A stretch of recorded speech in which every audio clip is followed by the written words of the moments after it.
You mentioned Tampa Bay being even lesser of an opponent than Tennessee. The big difference between the two is that they were both winless, but people aren't writing stories about why is Tampa Bay winless. They're Well, writing stories about why is Tennessee winless because it doesn't. They lost a lot, but it doesn't make sense that they be this bad. But Tampa, it really is that bad. Tampa is and fighting Tampa's with St. Louis for honors of being the absolute worst team in the league. Tampa Bay is also a team that's expected to be taking a step back when Right. they brought in a new coach, a young coach, and they're working on trying to build into his philosophy.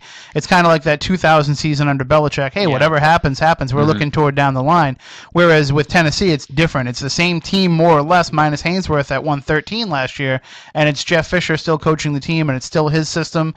And so there was a lot more expectations on that front. But in terms of Tampa Bay, why they chose to send that team to London, I mean, I might have. Malcolm Glazer owns Manchester I United. understand that, but if you're the NFL, you want to send a marquee team out there. It doesn't make any sense to basically send here. We're going to send you the Revolutionary War all over again. The thing that strikes me as interesting about Tampa Bay, we talked about how the game against Tennessee was really a way for Brady to build himself up because he was facing a weakened secondary, that was not that good and was injured on top of that. If you look at the stats on Tampa Bay, a lot has been made of the fact that they've given up a ton of big plays. I think they have eight plays. Let me check my little stat sheet here. They've given up 8 40-yard plus pass plays so far this season, 7 of which have gone for touchdowns. But they actually seem to be worse against the run. Yes. Which is something that New England, they've lost Fred Taylor for a period. Sammy Morris is now. Has there been any real resolution? No word on Morris. We'll find out more. We're recording this on Tuesday, so the injury report doesn't come out till tomorrow. But from what I heard, he was not at practice today. And with the good thing about Morris is if he can get back, he will. I mean, he's just that type of guy, and I think that it didn't look like it was very promising the way he left the field. I mean, he had to be helped off by 2 guys. So teams are beating Tampa Bay a lot of different ways, but there's no team in football that's had more rush attempts against it per game than the Buccaneers have. They're giving up almost 5 yards a carry, tied for 3rd worst in the league. They've given up 7 rushes, 20 yards per more, which is 5th worst in the league. And last week they were playing a Carolina team that does not have a great quarterback. Jake Delhomme only threw for 65 yards. They gave up over about 270 yards on the ground. Do you feel like that this is that same chance Brady had last week for Lawrence Maroney to really build off of what he did last week? And I know you talked to him after the game where he was talking about really wanting to build up his consistency of, having multiple good performances. This kind of feels like a game where he can do that. Absolutely. It would be huge for Lawrence Maroney to be able to put together back-to-back 100-yard games.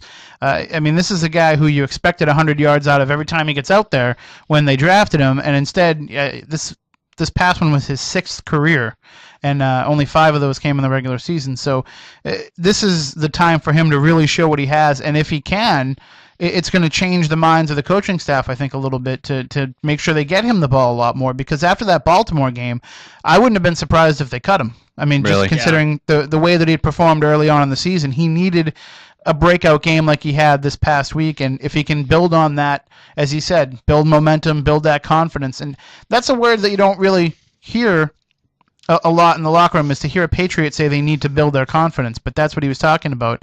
And if he can do that, then I think maybe he's finally ready to take that step and become a featured back in this offense. The knock on him is that he dances so much behind the line.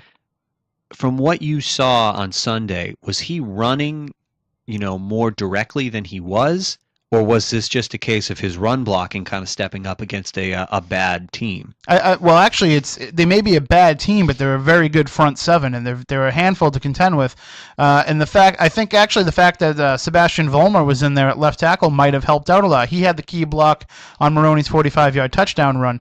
So I don't know if maybe there's just something that works better with him in there. But to me, it looked like Maroney was really following those blocks better than he usually does. I mean, sometimes you'll see they'll open up a hole for him, and he'll just run smack into a guy, just slightly off to that hole. But the line has done a very good job of opening up holes for him because they're open. It's the same thing they're doing for Sammy Morris, the same thing they're doing for Falk, and the same thing they're doing for Fred Taylor. It's just I got to think he's the guy that's not taking advantage of it. Okay, so I mean, he's put together 100-yard games before. They're coming up to, after this week, a pretty significant stretch of the season. I believe they have Miami the week after, and then they go to Indianapolis. So, we've seen. I look at the Giants because I'm a Giants fan, not quite as proud as I was last week, but the Giants played 3 very bad teams in a row, and then went down to New Orleans and got their bleepity bleep kicked. I guess I worry a little bit because I'm a worrier.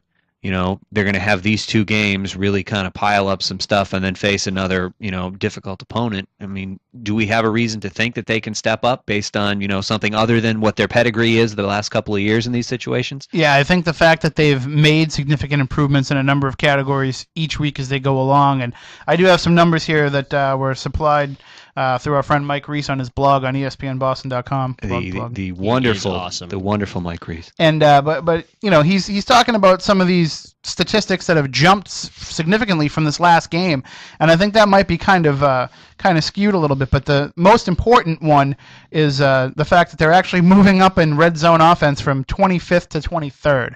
Well, that's a good jump in my eyes, because they've been so bad with the red zone in earlier games, and that's the one spot where I really needed to see improvement from this team, that they can get into the other team's 20 no problem, but they just were falling on their faces when they got there. And I think now that they've remembered what to do in the red zone, I think that's the best stat that we have going forward for them to have continued success. I think it's great that in honor of my hosting the show, you got stats and you brought them and you read them, because that really... I usually do have a few, but I just don't usually get to read them. Well, that's because John's usually forcing bad jokes and screaming off screen.